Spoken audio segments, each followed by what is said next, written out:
Hello guys, welcome to another video. This is your boy Fraser. Yes, I've changed my username on YouTube now. I think FrazzyVlog had, it's hard to say off, rolling off the tongue.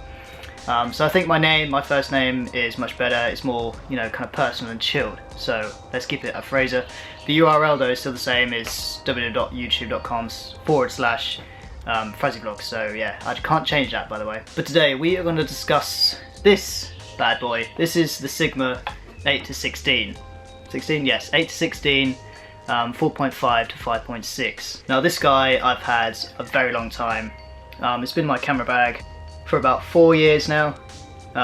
Yeah, so it's mainly my to-go lens, the one I use, which is always on my camera. It's always on my DSLR. And it's always the one which I put on first when I go out on a shoot. But yeah, I basically want to make this video because I've never actually done a whole video on my actual camera setup. I know I've mentioned it in other videos, like 1 to 2 words saying, oh yeah, I've got my Canon 7D Mark II with my 8 to 16 Sigma lens. But this is going to be a proper video of my setup. So yeah, let's get it started.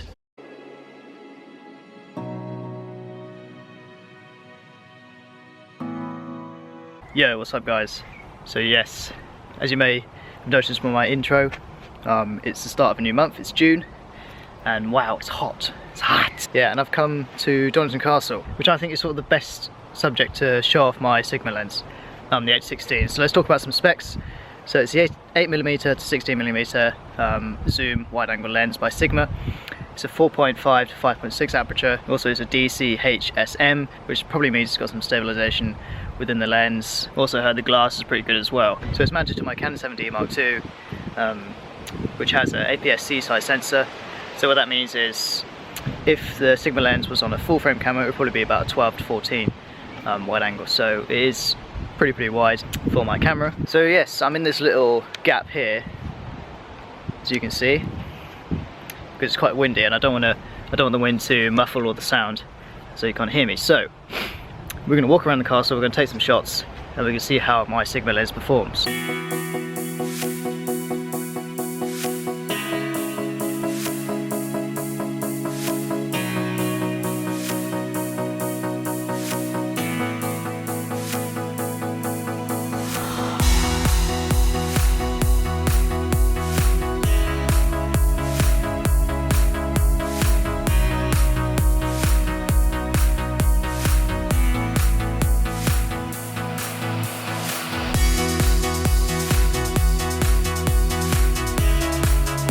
Yeah, so you can probably tell why this setup is my common setup, to-go setup when I go out.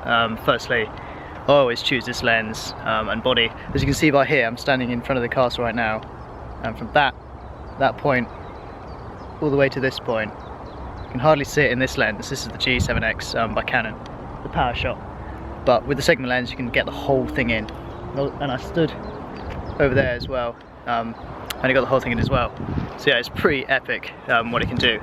And there's no fringing around the side. There is a disc you can put on the front, which you saw in my previous video. Makes a circle around the lens. You can see that through to 8 to 14, but when you're at 16 it completely disappears. You can only see it a little bit around the edge of the frame, but it's not that noticeable.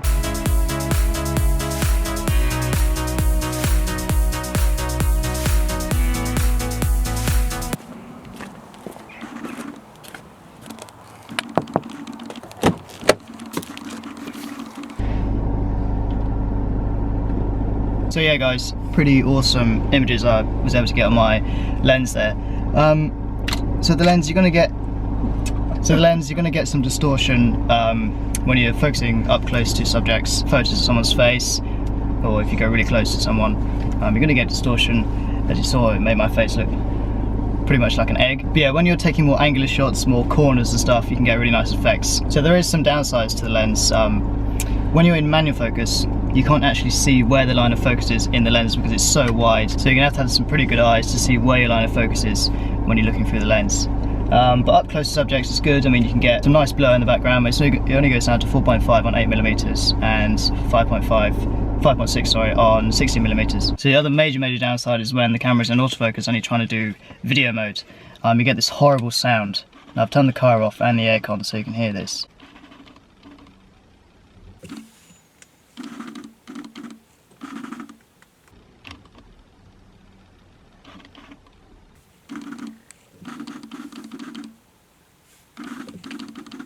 Yeah, that's probably most downside I've had while using this. I mean, now because I'm vlogging with it, you know, when it's on my face and stuff, when it's trying to focus, it's really annoying when you're in post and you can hear these horrible juddering sounds.